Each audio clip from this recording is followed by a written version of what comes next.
Pessoal, dando início à nossa live de lançamento do nosso extensivo 2025.2, é imenso prazer estar trocando essa ideia com vocês. Alguns já me conhecem, outros ainda não. Me chamo Bruno Pataro, sou médico psiquiatra e acompanho alunos, colegas que irão fazer a prova de título em psiquiatria. Não é uma prova fácil, mas é uma prova totalmente possível. Hoje foi a liberação do resultado preliminar da prova 2026.1. Foi uma prova já esperada, com bastante pegadinha, perguntas bastante ardilosas, mas tem seguido uma tendência que vemos desde 2020. De 2019 para 2020, teve uma mudança drástica da prova, seja da forma de entregar a questão, agora ela vem muito fechada em cima de uma bibliografia específica, Kaplan, tratado depois do lançamento, as leis e diretrizes, então eles fecham muito para evitar a questão do recurso e trazem muito a literalidade da informação. E aí trazem temas de neurociência, farmacologia, psicopatologia, algumas questões de diagnósticos, como os DSMs, critérios, estudos, bioestatística, né, metodologia da pesquisa, tem caído história da psiquiatria. Então, é uma prova que não dá para ter ilusão, que dá para resolver com conhecimento de consultório. Não acontece mais. Esta prova, você vai ter que tentar dedicar, ao menos, se você está com o horizonte de fazer ainda este ano, em outubro, que vai ter a prova, né, agora no Congresso, é importantíssimo que tire pelo menos umas 15 a 20 horas de estudos semanais bem estudados, fazendo questões, fazendo simulados, tentando fazer aquela revisão ativa, discutindo temas, trazendo dúvidas. E aí, diante disso, a gente tem a solução do ciclo do extensivo. Qual que é a proposta aqui? A gente tem um conteúdo muito extenso gravado, em que você pode trabalhar desde a primeira à última aula, que são muitas, ou então pode até trabalhar as aulas que você tem mais dúvida. Eu montei uma aula para cada capítulo do tratado, uma aula para cada grande tema do DSM, uma aula para cada grande tema da neurociência, tudo bastante dimensionado para que vocês gravem, decorem e consigam entregar na prova. Além do nosso conteúdo gravado, a gente tem as nossas lives mensais, que é uma vez por mês, geralmente no final de cada mês, e que vai no ritmo da turma. A última turma, ela optou para a gente trabalhar revisões em questões. Então, eu montava 30 questões e discutia as 30 questões de um determinado tema. Na turma ainda anterior, tiveram aulas expositivas de um determinado tema. Então, a gente tem essas lives justamente para flexibilidade. Poxa, falta algum tipo de tema, está tendo alguma dúvida a mais, eu quero tentar trabalhar mais a fundo alguma coisa, a gente tem esses encontros mensais, são 6 encontros. Agora, em véspera da prova, trabalhamos por pelo menos 2 revisões, que são bem extensas, bem completas, que a gente pega do início ao fim, para contemplar pelo menos aí uns 70%, 80% da prova, isso de forma online. Agora, a próxima prova vai ser presencial. A gente tem a possibilidade de fazer um evento, né, no pré-prova, ainda não está uma certeza, mas para quem já participou, também é muito interessante, e é uma última possibilidade de contato, um produto que vai além do extensivo, mas que o pessoal gosta bastante da participação e da entrega de questões na hora do dia. Bom, o que mais que é importante a gente trabalhar aqui no nosso lançamento? Não tem como a gente vencer uma batalha sem conhecer o terreno, sem conhecer as armas, sem conhecer as saídas. Então, qual que é o nosso primeiro mapa de conhecimento de uma prova? É o edital. O edital, primeira coisa, uma dúvida que vem praticamente todos os dias para mim. Professor, eu preciso tirar uma dúvida com a BP, como que eu faço? E-mail institucional, educação@bp.org. Aqui vocês irão trabalhar questão de documento que está com dúvida, questão de condições especiais, questões de suporte. Então, esse é o canal fundamental. Precisou entrar em contato, tem esses telefones, mas na maioria das vezes eles vão pedir para formalizar. Isso é bom para você e bom para a BP. Comunicações oficiais serão divulgadas no site da BP. Edital, errata, todas as situações específicas que eles precisam tentar mandar essa informação para todos vocês, será pelo site. Quais são as condições especiais principais? Leitor, escritor, visão, amamentação, gestação, tempo adicional. Muitas vezes o tempo adicional em circunstâncias de TDAH, em questão de as dificuldades adicionais de interpretação, dislexia, dislalia. Como que vocês irão comprovar isso? Vai ser pela identificação da entidade, pública ou privada, nome completo do candidato, tipo de deficiência, o CID, local e data, assinatura com carimbo, de preferência do médico que seja especialista ou médico assistente que estão te acompanhando, tá? Feito isso, vocês irão anexar conjuntamente com o formulário que já está no edital, mandando no período máximo de envio de documentos. Lembrando que fui habilitado em edições anteriores. Preciso mandar documento novamente? Não. A maior parte dos editais está liberando a mandar documento de novo para habilitar a prova. É só pagar a inscrição. Agora, preciso pedir condição especial de novo? Precisa. Então, você tem que pagar a inscrição e mandar o pedido de condição especial. Sobre a inscrição, é uma inscrição online e o envio dos documentos de comprovação de vínculo ou de formação de residência é enviado pelo SEDEX ou SEDEX 10. Não são aceitos outros tipos de envio. E a relação de documentos que vocês precisam mandar.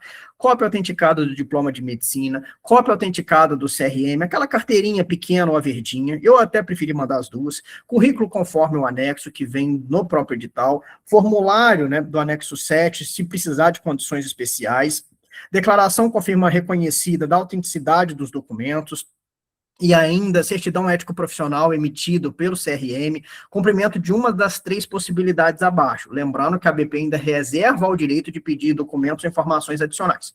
O primeiro, que geralmente é a exceção dos meus alunos, a residência. Geralmente quem completa a residência já sai com a RQ automático, mas se você quiser fazer a prova, acaba sendo um título a mais, tá? E aí, o residente, se você fizer a prova em até 3 anos da sua residência e mantiver a associação com a BP, você está dispensado da prova prática. Agora, não foi associado, passou de 3 anos, você vai ter que fazer a prova prática também. Acho que aqui acaba sendo uma exceção. Pós-graduação acreditada. Isso aqui virou um verdadeiro polêmica, né? Acontece que as pós-graduações acreditadas, de tempos em tempos, essa lista é atualizada. E aí tem várias que foram descredenciadas e hoje são exceções de pós-graduações que vocês podem terminar a pós-graduação já engatilhando diretamente a realização da prova. Então, se for o caso de vocês, eu sugiro fortemente que vocês verifiquem no sítio da ABP se a sua pós-graduação ainda mantém o cadastro ativo de acreditada, senão vai ter uma infeliz surpresa de indeferimento da sua inscrição. E acredito que seja a maior parte de vocês, e que também trazem muitas dúvidas, a prática profissional por no mínimo do dobro do tempo do período de residência. Esta prática profissional, anteriormente a esta prova, que foi agora, 2026, exigia no mínimo 40 horas semanais. E era uma baita de uma dor de cabeça, até porque muitos dos nossos vínculos são vínculos precários, são vínculos que não foram formalizados, não tem uma carga horária prevista, às vezes você trabalha mais do que isso, menos do que isso, então virava uma dor de cabeça danada. Hoje, não está sendo mais exigido as 40 horas semanais. Você só precisa comprovar que você trabalha na psiquiatria há mais de 6 anos. E aí você tem algumas opções para que você possa escolher a que mais lhe cabe. Declaração, né, de acordo com o anexo 8, né, constando expressamente o local onde você escolheu de comprovar essa carga horária. Você pode usar mais de uma declaração. Ah, eu trabalhei 2 anos em um hospital, 2 anos em uma clínica, 2 anos em CAPS. Você vai ter 3 declarações, vai ter que anexar os 3 comprovantes para que você consiga o deferimento da sua inscrição. Então, vai ter detalhado o período, dia, mês e ano que executou a psiquiatria, carimbado e assinado pelo diretor técnico ou secretário de saúde, quando for o caso, e ter a coleta da assinatura de 2 médicos que tenha RQE e sejam inscritos na BP. Isso daqui, houve também bastante dúvida nos últimos processos, inclusive alguns alunos entraram em contato pelo e-mail educação@bp, e a BP se posicionou que isso é desejável, não é uma obrigatoriedade. Então, caso vocês não consigam, não vão ter o indeferimento da sua habilitação por conta disso.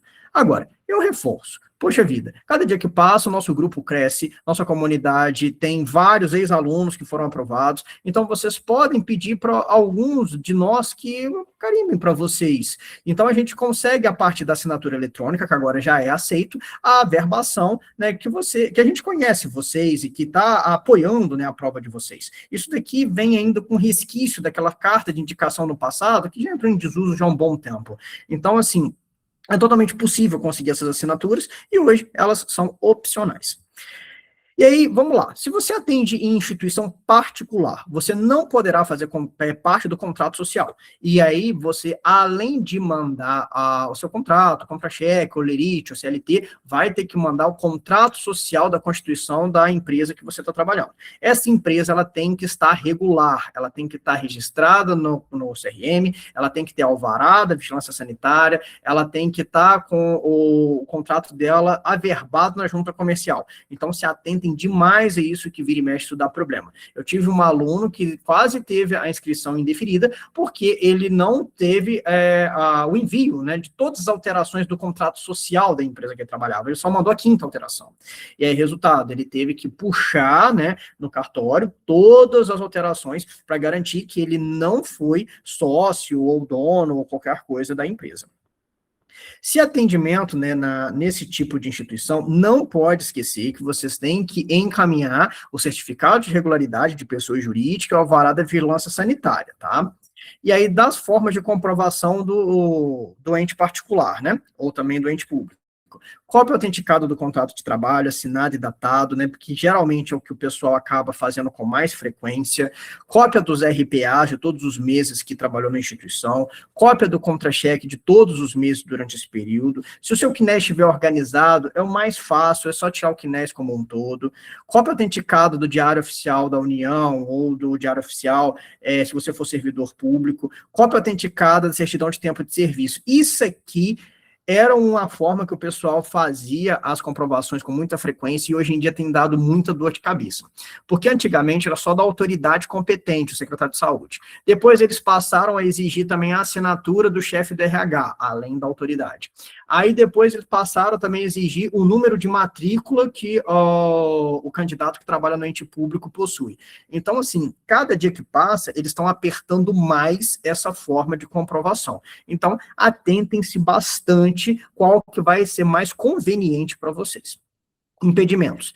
Pendências de monografia, no caso de residência ou pós-acreditada, comprovação de capacidade que o próprio candidato ateste a sua prática, por exemplo, uma clínica que você é diretor médico não pode, se você é secretário de saúde não pode, se você, por exemplo, tem um contrato de aluguel de sala, eu tive uma paciente, uma aluna que tentou fazer por aluguel de sala, não foi aceito, né, então também não, não pode, né, documentos que atestem outra especialidade. Era muito comum, antes de 2019, o pessoal da ASF, dos postos de saúde, trazer a declaração, né, de tempo de prática, falando que é o médico responsável pelo posto de saúde, mas que trabalha eventualmente na psiquiatria, atendendo pacientes psiquiátricos, eram até aceitos. Hoje não mais, está muito claro que você tem que trabalhar especificamente na psiquiatria. Não é aceito trabalho voluntário, não é aceito consultórios privados, espaços, salas, não é aceito atividade de docência, livre docência, professores no geral, não serão aceitos regimes de trabalho sobre aviso ou similares, também estágios, cursos de especialização também não são aceitos. Então, todas as pendências, a ABP ela vai comunicar pelo e-mail, aqui você já vai ter pago a inscrição, a ABP ela não devolve a inscrição se for indeferida a inscrição, tá? Então tem que estar muito atento dos documentos, estar muito certinhos. E veio a pendência, você terá 5 dias úteis para tentar trazer uma comprovação, um complemento para a ABP acolher a sua inscrição.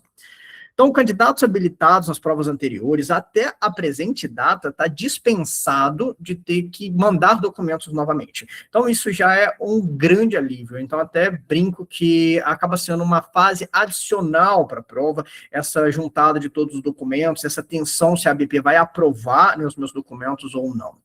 Das etapas da prova, tá? Aqui, começa com a inscrição online, o pagamento da inscrição, envio dos documentos e a avaliação da documentação. Fui habilitado. Como é que vai ser as provas? A prova é dividida em prova objetiva, análise curricular e prática. Cada prova você tem a obrigação de acertar pelo menos 70% dela. A análise curricular, antigamente, era ainda na habilitação. Depois ela passou por uma etapa intermediária entre a objetiva e a prática. Hoje ela é um complemento de nota da prova prática. E esse complemento de nota acaba sendo um complemento um pouco estranho, porque ela vai dar 1 ponto na prova prática, mas você é obrigado a continuar tirando 7. Então, se você não tem nada de currículo e você tirou 7, você passou. Você tem um currículo excelente, tirou 6, reprovou. Você é obrigado a tirar 7. Então, assim, você tem alguma coisa? Manda. Eu estou recomendando todos os alunos a mandar. Agora, eu não tenho nada, eu vou deixar de fazer a prova? Não, não deixa. Aproveite essa janela de oportunidade, faça a prova, estude, tira o 7 e seja feliz. Então, a prova prática hoje, ela vale 9 pontos e você tem que tirar no mínimo 7. O pessoal ainda ficou, mas a prova vai dificultar muito, etc. Eu acredito que não. Você conseguindo manter aquele mínimo de entrega, você vai conseguir tirar uma boa nota. No curso prático, agora do último semestre, a grande maioria dos alunos tiraram 8,5 para cima. Então, é só se dedicar que é totalmente possível. Da prova objetiva, cai tudo. Psiquiatria geral, infância e adolescência, geriatria, psicoterapia, forense, medicina do sono, mas a gente observa que tem uma certa tendência para a parte da neurociência, da circuitaria, das topografias, das pesquisas. Então, são temas mais voltados para a psiquiatria orgânica e a psiquiatria categorial e as pesquisas do que o nosso dia a dia de consultório, tá? Então, é algo que vocês têm que se organizarem para estudar especificamente para esta prova. O que mais? Aqui, pessoal, da análise curricular, só serão aceitos os documentos que vocês tiverem nos últimos 3 anos. A pontuação máxima são 100 pontos. Vai vir aquele selinho de pontuação da ABP. A isenção da prova prática, né, os candidatos que terminaram a residência, né, eles estão liberados da prova prática, desde que eu faça, né, até 3 anos. A análise curricular, o máximo que vocês vão pontuar 1 ponto a mais, mas de toda forma terão que tirar 7. Os certificados aceitos, né, eles são colocados a pontuação até já no próprio certificado. Se eu não me engano, o congresso vale 40 pontos, o simpósio está valendo aí 15, tem umas exceções igual da emergência que vale 20, e aí, entre a prova teórica e a prática, vocês deverão enviar por e-mail educação@bp.org pelo assunto análise curricular com o nome do candidato, no formato JP, JPEG ou PDF. Prova prática, né? A gente até trabalhou pormenorizado na live anterior, para o pessoal que vai estar fazendo a prova agora. É uma entrevista com o paciente de forma supervisionada, no mínimo 2 examinadores lhe acompanham. Você tem que conduzir essa entrevista, fazendo uma redação completa deste caso e sendo arguído pelos examinadores as 5 questões que têm vindo da BP. Pontuação máxima são 9 pontos, nota mínima para aprovação são 7. A análise curricular vai dar 1 ponto a mais, chegando a 10 pontos. Da prova prática, 45 minutos de entrevista, a redação você terá 1 hora, devendo incluir identificação, queixa principal, história da doença atual, história patológica pregressa, história pessoa familiar, exame psíquico, súmula psicopatológica, diagnóstico sindrômico, hipótese principal, diferenciais, exames complementares, plano terapêutico, com objetivo, local e tempo de tratamento, medidas biopsicossociais, acompanhamento das comorbidades e as medidas farmacológicas. Arguição por escrito, depois de escrito, lido por os examinadores. Condutas durante a prova, seguir rigorosamente as instruções, uso obrigatório de caneta esferográfica transparente, preto e azul, no caso da prova presencial, né, e da prática. O tipo de letra é livre, né, desde que legível, não há substituição da folha de hipótese nenhuma, é proibido danificar a folha, né, senão vai ser desclassificado, não vai ser corrigido. Divulgação do gabarito é no sítio oficial, de acordo com o cronograma, correção da prova é feita por empresa independente, com supervisão da ABP, acesso à folha de resposta de forma online durante o tempo de recurso. Taxa de recurso, R$ 120 por questão, os recursos têm que ser individuais. Então, assim, poxa, eu fiquei com 68, 69, né, tô pertinho, às vezes tem uma outra questão que tá um pouco dúbia, tá um pouco complicada, vamos tentar observar se a gente consegue algum recurso, só que tem que ser feito de forma individual. E aí foi feito o recurso, foi acolhido, todos os alunos vão ganhar essa questão. Vamos lá. Pode fazer anotações durante a entrevista? Sim. Pode fazer sim, e aí você vai ter algumas folhas Chamex, e eu sempre recomendo que você faça mínimas anotações para você não perder o seu raciocínio e não parecer que você está tendo insegurança ou pouca habilidade de entrevista com o paciente. A hora da entrevista, tenta focar no paciente demonstrando sobriedade, organização, boa prática médica, relação boa médica-paciente. Outra aluna tinha perguntado qual a pontuação necessária dos cursos da BP. Hoje, não tem mais pontuação mínima necessária. Se você não tiver nenhuma, não vai pontuar esse ponto extra. Se você tiver 100 pontos, você vai pontuar um ponto a mais. Então, ficou um limbo, né, que está tornando um pouco desnecessário essa pontuação. Porque se você tirou 7, você passou. E aí, eles vão usar o ponto só se você tirar 7. Então, passar com 7 ou 7,5 ou 8 não vai fazer muita diferença. Agora, se você tirou menos do que 7, esses pontos não serão contados. Bruno, mais ou menos quanto por cento dos seus alunos passam na prova teórica? Olha, meu amigo, fica numa média aí entre uns 20% a 30% de prova a prova. Agora, quando chega na prática, beira em 95% a 100%, dependendo do ciclo. Hoje, a principal barreira é a prova teórica.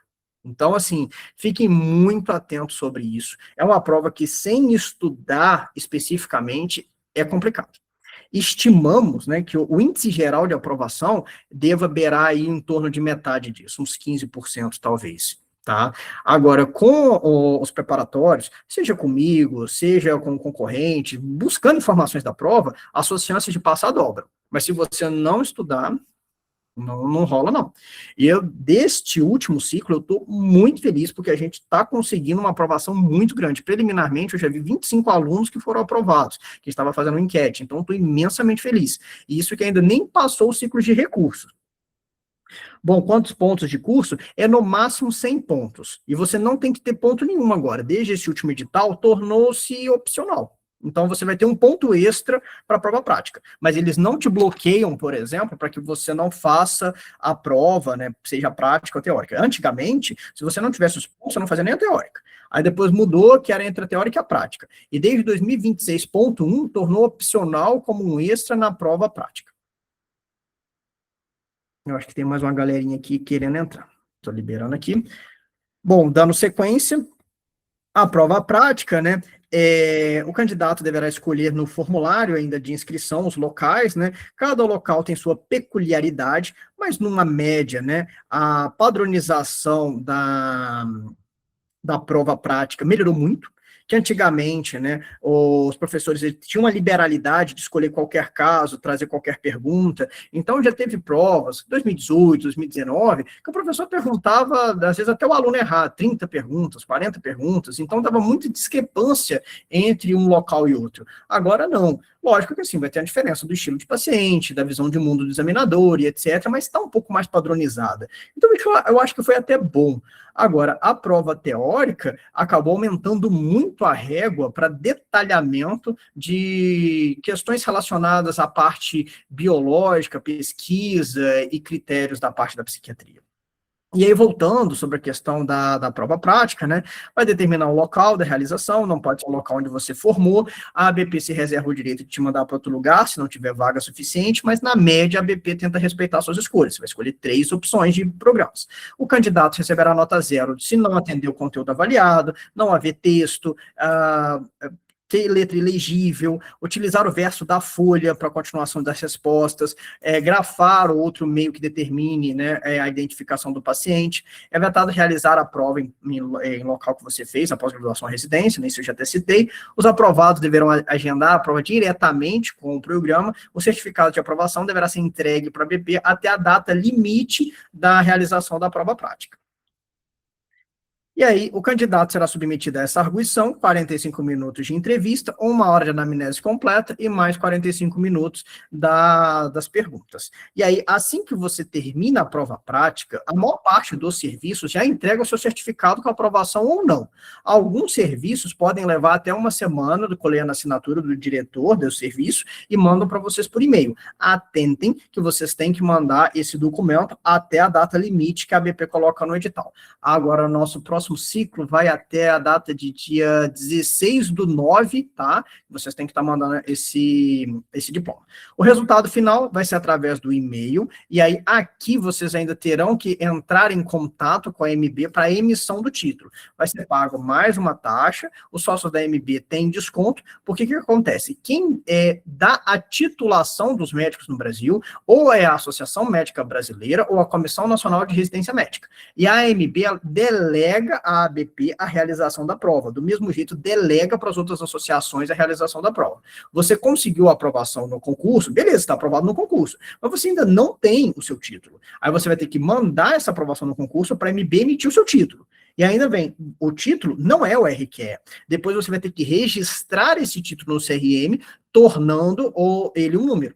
Eu lembro que quando eu fiz a minha prova, ela foi em maio, a teórica, a minha prática, ela foi, acho que foi finalzinho de junho, eu consegui de fato estar com o documento em mãos, né, do RQE, do número, na véspera do congresso de 2022. Foi em outubro. Então, você tem toda uma paciência que você tem que aguardar todo esse trâmite, e o RQE só vai vir a numeração depois que você registrar no conselho. E nisso vocês ainda têm uns gastos adicionais. Mas, enfim, não importa, né? É a regra do jogo, a gente acaba tendo que acompanhar de acordo com este fluxo. Bibliografia. É uma bibliografia ampla e extensa, mas que em torno assim, de uns 10% dela contempla uns 90% da prova. O que vocês têm que ter uma atenção com carinho redobrado? O tratado. O tratado tem que ser o livro de cabeceira de vocês, tem que saber cada pedacinho, que pode cair qualquer coisa, de qualquer forma. Desde coisas que são relativamente simples, por exemplo, a função de valência da amígdala basolateral numa situação de estresse, que isso tem caído com muita frequência nas provas, até uma situação assim muito detalhada. Qual foi o ano da invenção da clorpromazina? Lembrar que é 1952. Então, qualquer coisa pode cair. E aí, isso é bom e ruim ao mesmo tempo, de ser muito restrito ao tratado. Porque é um livro de 1.800 páginas, mas que pode cair em qualquer canto de livro. Agora, o Kaplan, em inglês, é um livro ainda muito mais extenso. Algumas perguntas caem, mas geralmente vão relacionar a temas de área base. Então, você já restringe bastante a frequência de coisas que você tem que estudar. E aí perguntar, vale a pena já começar pelo Kaplan? Não. Começa pelo tratado, consulte o Kaplan temas específicos. Sobre o DSM, interessante saber, geralmente quando cai na prova, cai em torno de umas 10% das questões, e inclusive algumas tem até dentro do próprio tratado. Mas vale muito a pena também para a prova prática, porque vocês vão precisar determinar critérios diagnósticos para você conseguir fechar o etiológico. Sobre as diretrizes é um conteúdo que é bastante decorado, mas não tem muito segredo. Então eu sempre peço para os meus alunos, dar uma lida mais na véspera. Uma semana antes da prova, 2 semanas antes da prova, ver as aulas para quem está formalmente matriculado no curso, que a gente destrincha ponto por ponto da diretriz e vai. O que tem que ser o livro de leitura todo dia? Tratado. É isso. Tendo o tratado bem feito, bem consolidado, a chance da sua aprovação salta de 50%, 60%, talvez até mais. Por que não chega muito mais além disso? Porque temos que ter atenção a outras coisas. As questões são, às vezes, enunciados longos, a prova é cansativa e, muitas vezes, ela é ardilosa. Trabalhando certo, errado, exceto, trazendo perguntas e respostas muito próximas uma das outras, para pegar o déficit de atenção, para pegar o distraído. Então, não basta apenas você ter um conteúdo na ponta da língua. Você tem que estar bem no dia, bem atento e entender que existem pegadinhas dentro das questões. Então, vale muito a pena vocês fazerem o máximo de questões possíveis, tá? Não lembro, né, desse último tempo, caindo questões relacionadas a CID-10, a PEC, ou então até mesmo o próprio compêndio de psiquiatria. Candel, a última vez que caiu o Candel foi em 2021, que foi até, inclusive, sobre o neurotransmissor mais positivo, né, que era o glutamato, e quais eram as células que produziam ele, que eram as células piramidais. Desde 2021 não cai mais o Candel. Mas é esse nível de estilo de prova que tem aparecido, e não dá para sobreviver com conhecimento de consultório. E esse aqui, os anexos, né, só para ilustrar, que vocês vão observarem, né, no edital, né, quando for fazer a inscrição. Isso aqui é bem legal, que é a última folha, né, que é um checklist, para ver se você não está esquecendo de documento nenhum. E aí, vamos aproximando o nosso final da live para abrir perguntas para vocês. Aqui eu vou dar algumas estratégias, né, para estudo, né. E é o seguinte, primeiro, análise digital. O mais importante a gente está analisando agora, então vocês já têm uma ideia do que vão enfrentar na preparação de vocês. Próximo é o conteúdo programático, entender o edital, o que cai com mais frequência, o que tem que dar mais foco, o que tem que treinar mais. Provas antigas, né, nos grupos vocês vão ter um papo do pessoal que já fez, nos cursinhos a gente trabalha muitas questões que já aconteceram. Então, assim, treinem muito o estilo de prova, que isso varia muito, entender o estilo de prova vai ajudar imensamente vocês a resolverem, e tenta o olhar do examinador. O que o examinador quer que eu responda a partir dessa pergunta? Na hora de organizar os seus estudos, entenda que a sua rotina médica geralmente é imprevisível. Você vai ter que ter tempo para a família, ter tempo para os plantões, ter tempo para as revisões de prontuários, ter tempo até para a vida pessoal, né, de uma compra no supermercado, uma familiar que adoece. Então, entenda que o imprevisível acaba sendo a regra da sua rotina. E que se você não tomar cuidado, a rotina vai te atropelar e você não vai conseguir entregar, performar o conteúdo que você precisa. E a partir disso, tenta fazer um diagnóstico de qual que é a bagagem conceitual que eu já tenho. Tenta fazer uma prova antiga, um simulado, qualquer coisa, e ver como é que você se sai. Poxa, eu tenho uma bagagem muito boa, eu tenho uma bagagem fraca, eu tenho mais dificuldade em X, tenho mais força em Y, isso vai ajudar muito. Tendo isso em mão, é hora da gente partir para a teoria do chapéu e evitar a fadiga decisória. Eu sentei, eu já sei o que eu erro mais, eu já sei o tempo que eu quero disponibilizar, agora eu vou montar um cronograma de estudo por semana e vou executar. Então, quando você coloca o chapéu de programador, de planejador, você vai planejar tudo, não precisa estudar nada neste momento, é o seu dia de planejar.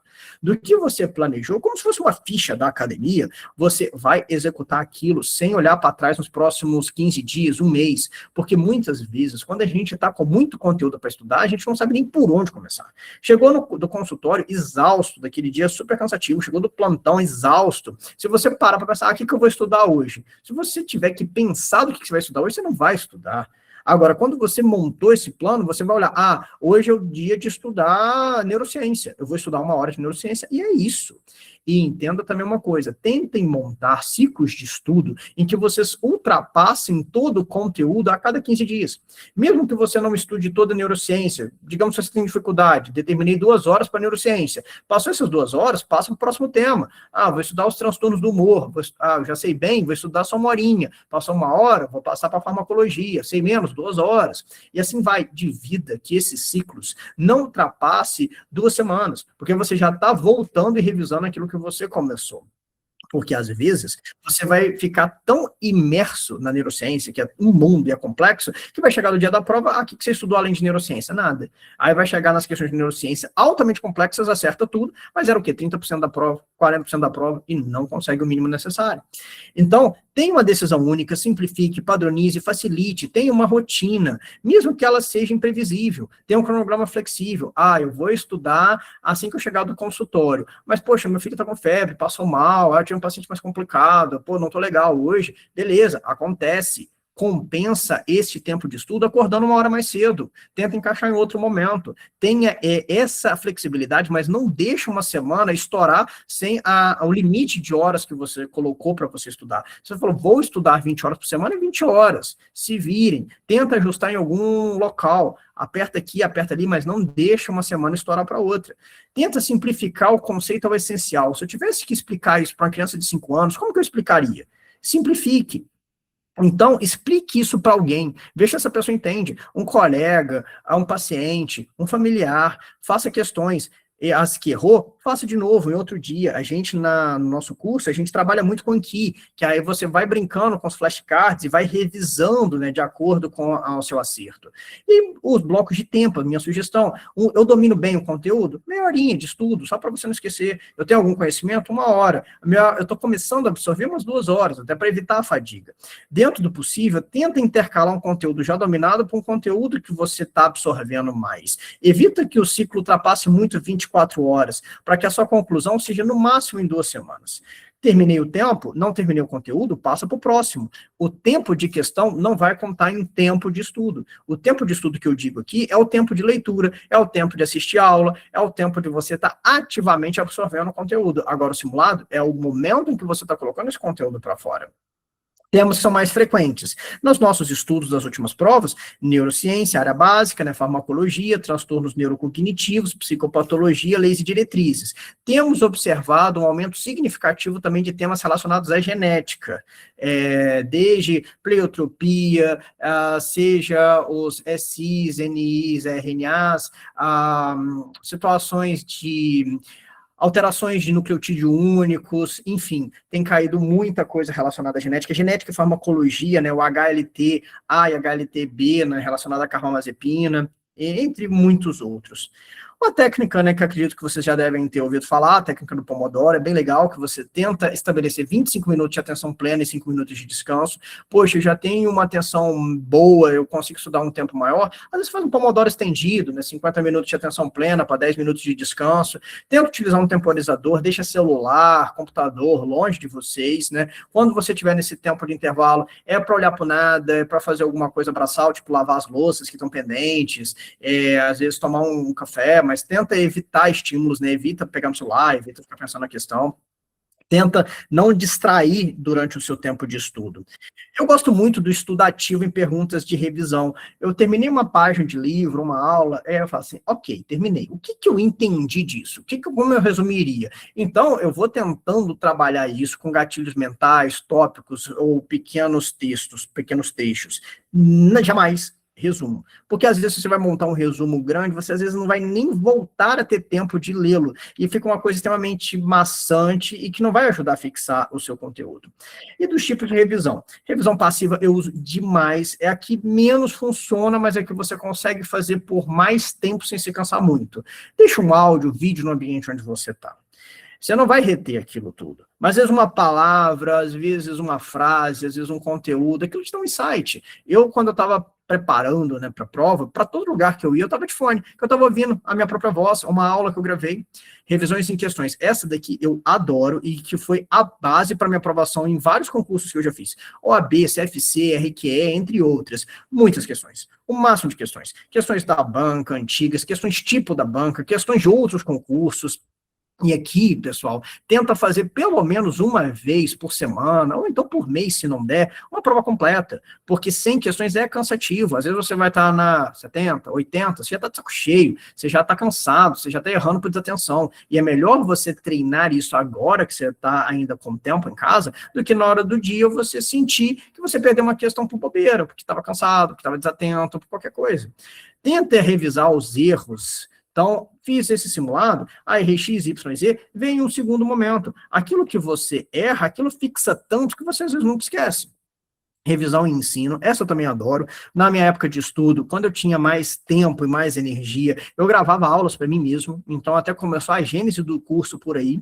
E flashcards, eu acho super legal também, eu uso muito aqui. Revisão em simulados, todo mês eu monto um simulado de pelo menos 50, 100 questões novo para a turma. Então, questões é o que não falta.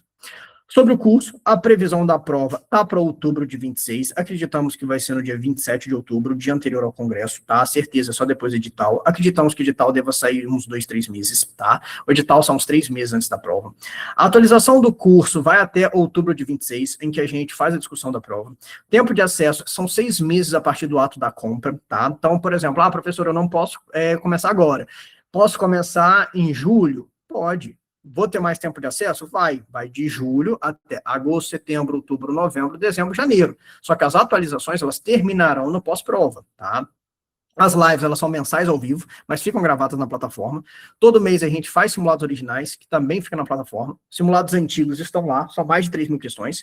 O grupo da turma é bem ativo. Quem já me conhece sabe que eu dou muito suporte, desde questão dos documentos, questão das dúvidas, questão de organização de estudo. Então, assim, o meu Zap é aberto para vocês, eu estou aqui para isso.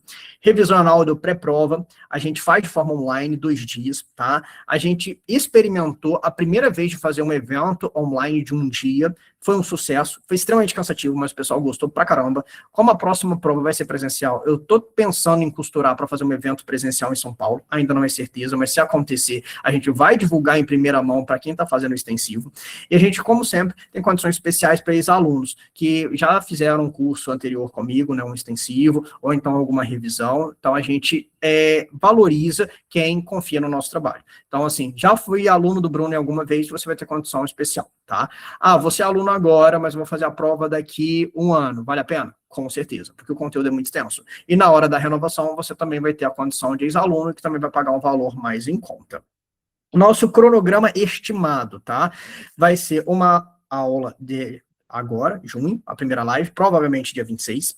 Depois a segunda live, julho. Terceira live, agosto. Setembro, uma live. Outubro, teremos 2 lives, tá? Regulares. E a nossa revisão, que é uma revisão um pouco mais extensa, provavelmente dia 21 e 23. Esse cronograma, ele pode ser modificado de acordo com o edital ou o ritmo da turma, tá? Então, isso aqui ainda não está aberto, é uma estimativa. Mas as lives, uma vez por mês e 2 lives no pré-prova. Bom, abro para dúvidas, perguntas, angústias. Me falem, o que vocês estão pensando para a prova de vocês?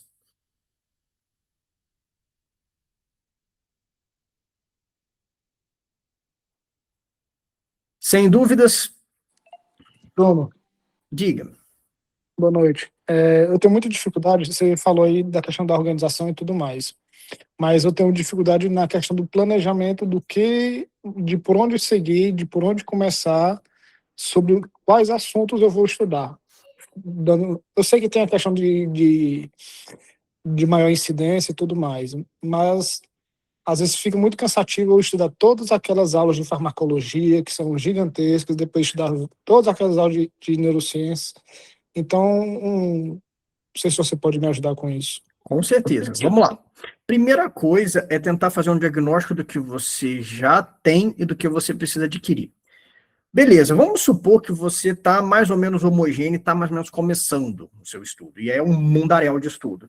Você vai dividir pelo menos ciclos de 1 a 2 horas de cada tema, porque senão vai acontecer esse ponto em que você está. Poxa, é excessivamente cansativo estudar tudo de farmacologia, tudo de neurociência. Você vai estudar 1 hora, 2 horas do que deu, e vai passar para outro tema. E aí, digamos que você vai para transtornos do humor, que é um tema que você domina um pouco mais. Decidiu que vai estudar meia hora, 1 hora. Você vai estudar esse tempo do que deu, vai para o próximo tema. E aí, faz a cada semana, a cada 15 dias, um simulado completo. O que eu estou tendo mais dúvida? O que eu estou tendo mais acerto? E a partir disso, você novamente dimensiona a sua estratégia de estudo. Tem que ser em períodos que sejam mais longos, porque senão você vai perder muito tempo se planejando e pouco tempo executando. Quanto que é o tempo que geralmente eu gosto de propor para os alunos para fazer um replanejamento? A cada 15 dias, um mês. Eu estou excessivamente cansado. Bota as aulas no ouvido e vai ouvindo. Não vai absorver tanto, mas um pouquinho vai. Poxa, eu estou mais disposto. Hora da leitura. Tenta ver os temas-chave. Tenta ver uma aula mais diretiva. Tenta fazer um simulado. E aí você vai dimensionando isso de acordo com a sua tentativa e erro. Poxa, eu estou indo e eu estou melhorando cada vez mais as minhas estatísticas das provas. Você está no caminho certo. Poxa, eu não estou fazendo prova. Você está totalmente errado. Eu tive alunas que foram brilhantes, que são inclusive professoras e que faziam poucas questões, sabiam pra caramba, mas na hora de fazer a questão, errava o exceto, se perdia na hora do enunciado, dava problema e não conseguiu a aprovação.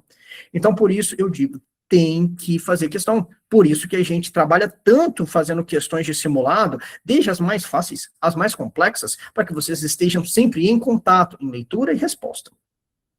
Bom, vamos lá, outras perguntas. Do curso, tem um caminho por onde começar? Tem. Inclusive, poxa, eu não sei nada. Vai ter lá um link, comece por aqui. Aí você vai ter lá, tô com pouco tempo, revisão turbo para desesperados. Eu tentei condensar mais ou menos 6 horas de tudo que cai. Poxa, eu tenho tempo, você vai começar o tratado. Aula 1, tem 1 hora de aula do capítulo 1. Aula 2, tem mais ou menos 1 hora de aula do capítulo 2. E assim por diante você vai. Poxa, eu estou com tempo e ainda gosto também de acompanhando com leitura. Abre a aula, abre o livro, leia um pouco, assiste a aula. Vocês vão ver que eu trouxe, em resumo, aquilo que está no tratado. Para realmente ajudar a que vocês tenham um estímulo auditivo e visual. Visual, slide, é tratado, e auditivo que eu estou passando para vocês. Esse tema eu já estou bem dominado, pode pular. Vai para o próximo tema, entendeu? E aí vocês vão andando a partir disso. Então, na plataforma, tem isso dividido. Tá lá, uma aula por capítulo do tratado, revisão turbo para desesperados, a parte de neurociência, a parte de tópicos com questões, a parte de lives de resolução de questão, parte de resolução de provas antigas, então tá tudo bem legal. E aí, vamos lá. Você disse que é uma aula por capítulo, podemos ir seguindo para a aula, exatamente, isso que eu te falei. 1, 2, 3 e por aí vai. Ainda mais agora que está no inicinho. Você disponibiliza provas e simulados? Sim, imensos, tá? Eu acho que a base do curso é o apoio da nossa comunidade, que a gente fica muito próximo de vocês, e as provas. Fazer prova e simulado, todo mês eu tento montar pelo menos umas 40, 50, 100 questões novas e vamos embora, vamos fazer questão. Provas antigas, vale a pena fazer? Mudou de estilo? A partir de 2019, 20, vale a pena. Antes disso, não vale. Porque vai cair muito DSM-4, vai cair aquela parte de psiquiatria mais fenomenológica, então muda muito, não vale a pena perder tempo. O Fábio diz, quem está assistindo essa live não é ex-aluno, vai ter um desconto? Vai, eu vou deixar um descontinho também para quem está por aqui, tá bom?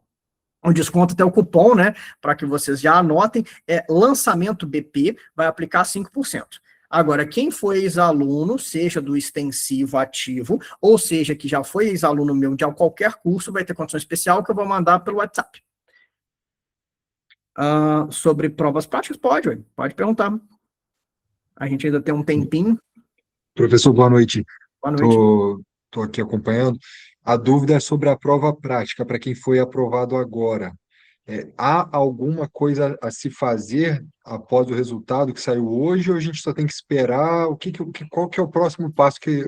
Isso é novidade para mim ainda, nunca tinha chegado nessa parte. Eu agradeço todo o apoio aí. Para quem está em dúvida, realmente fazer questão é o caminho, gente. Não há outro caminho a não ser treinamento exaustivo, e o acervo do professor Bruno é imenso mesmo de questão.